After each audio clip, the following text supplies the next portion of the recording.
Hi, my name is Kari Sims Anthon, and I live in Sisters, Oregon.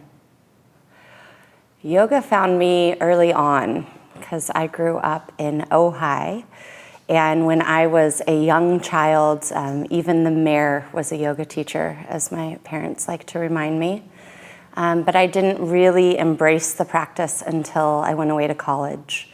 I was a lifelong competitive student athlete and was actually playing lacrosse in college and started taking yoga classes, and it blew me away.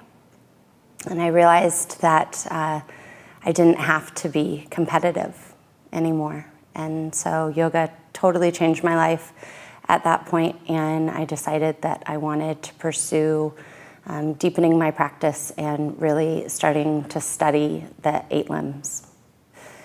So when I was in college and started really committing to my practice, my father was battling cancer at the time, and I really was drawn to studying more of the therapeutic aspects of the yoga practice.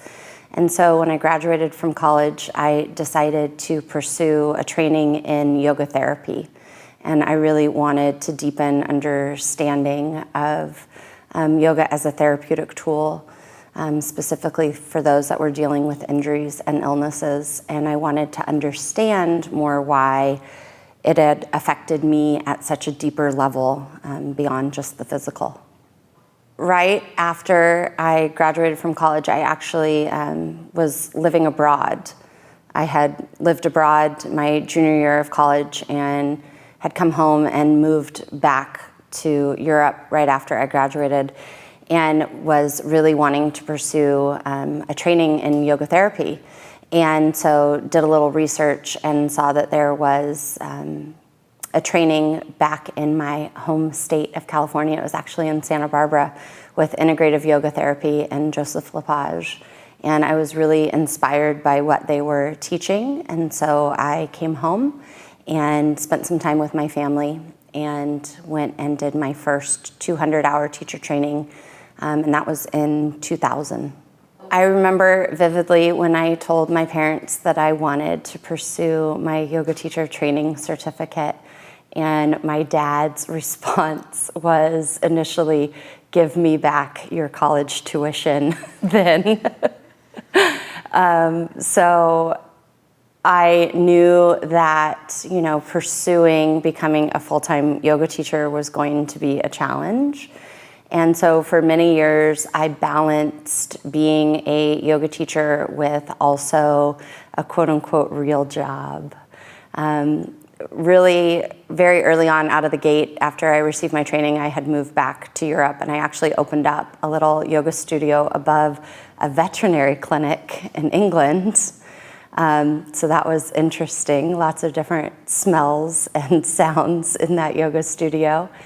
And so when I returned to the States, when my father's illness had progressed, and I came home to be with my family at that time, I was introduced to a very now dear friend of mine, Miss Kira Sloan, and she had just newly opened up a yoga studio in my hometown of Ojai, California. And so I approached her to get a yoga teaching gig now that I was back in California.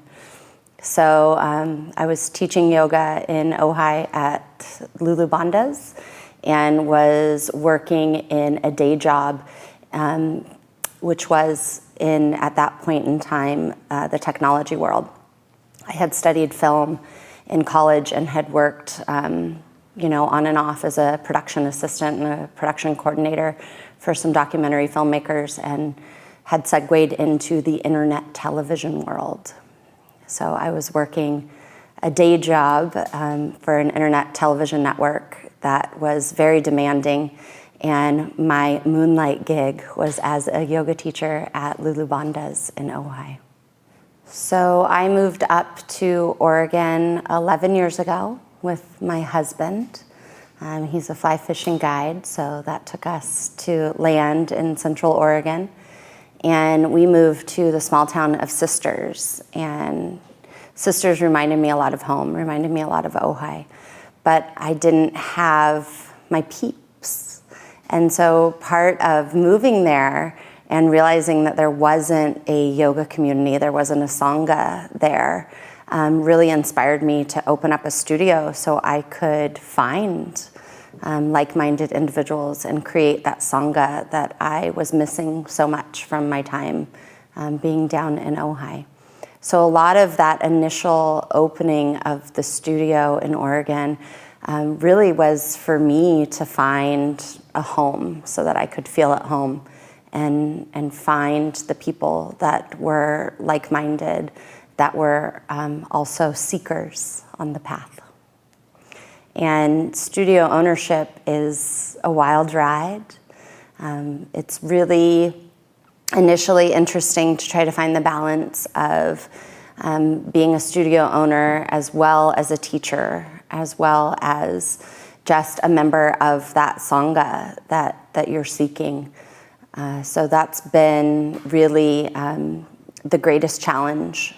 The studio is now 8, so the studio is 8 years old, and it's a challenge every day, but it really feels like a birthing. It really feels like my first child. You know, I think having support of Sangha is so important because it becomes like that family that you go through learning curves with, that you grow together, that you are challenged and supported and loved and forced to, I think it kind of just keeps you real. You know, the personal practice is so important, and this yoga practice is about that self-transformation, but there's something about Sangha that really doesn't allow for a lot of BS. There's something about Sangha that keeps things real, that keeps you in check, that keeps you grounded, for that sense of being able to touch base and see where others are on their path, and to have that mentorship, to have that support, to have that family unity, and really just to have others keep you on the path. I think becoming a mom has been the ultimate challenge, test, and truth to the practice. The practice becomes so much more about what is happening right now. Whereas, you know, earlier on in my life in the practice, it definitely was more about the ability to challenge myself both physically with asana and challenge myself more intellectually with study and philosophy, and really being able to dive into the 8 limbs of the practice. And now that I'm a mom, it's about, can I take one breath right now, because that's all I have. And so I think being a mom really has, more than anything, allowed me to truly live this practice. I've been so lucky and so blessed over the many years that I've been practicing, and now nearly 17 years of teaching yoga, that I've been inspired by so many different teachers. And I find that continuously I go back to a lot of those teachings that have continued to inspire me over the years. Right now I'm inspired a lot by the teachings of Ravi Ravindra. I really enjoy being able to dive into more of that spiritual, intellectual realm whenever I get the chance to. And I think a part of that is because of being a mom, that I don't have that much time to myself. So that ability to dive into a lot of those teachings really is powerful for me right now.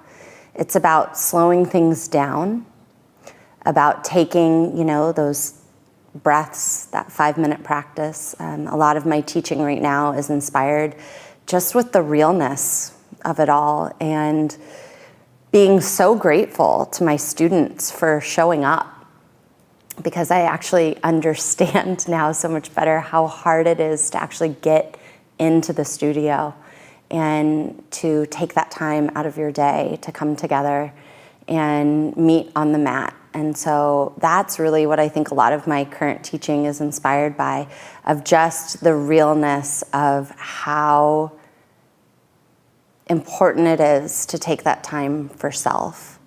And something that's come up for me a lot, I feel like my son just turned 3, so I feel like I'm just coming out of that initial first few year haze of your world being turned upside down, where it's kind of like what has been going on around me for the last 3 years.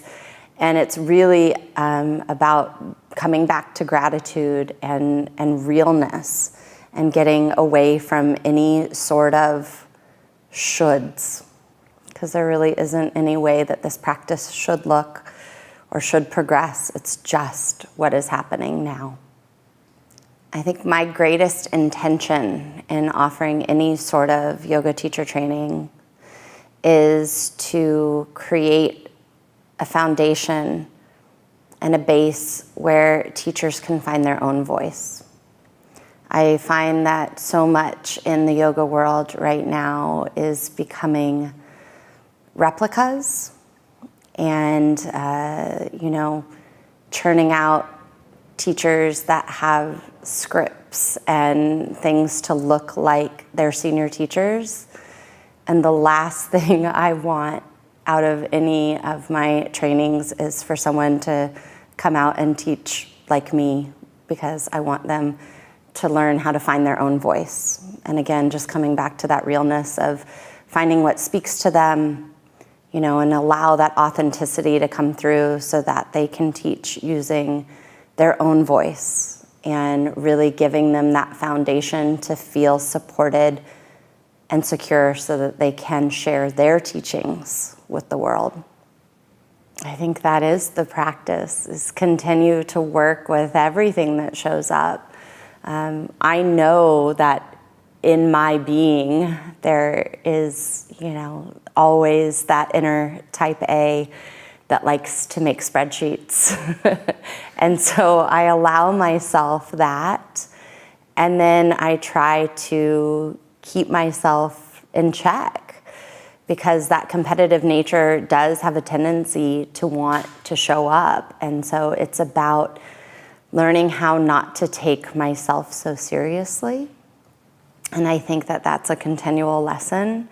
And I think even being here right now is allowing me to really continue to learn and shed and grow, so that I don't take myself so seriously, and just allow what is happening to happen without trying to control the outcome, or trying to think that anything is supposed to look a certain way or be a certain way, instead of just fully embracing what is. I think the most important thing to keep in mind as women, as we age, as we go through different stages of life, as we become moms, perhaps as our bodies change and continue to grow and adapt, that it's about allowing us to find balance. And that seems like such a cliche, but really allowing what brings you back into balance to happen. So letting go of judgment over how you're supposed to look, or what it's supposed to sound like, or what you're supposed to be eating, or whatever it is, and just find what brings you joy and balance. And that may be starting your day with a cup of coffee and ending your day with a glass of red wine, and allowing yourself to find that balance of what's going to bring you into what is the reality of what is happening now. Because it's so easy to think that things are supposed to look a certain way, or that you're trying to hold on to what happened before. but really just allowing yourself to really dive into balance of now. Thank you.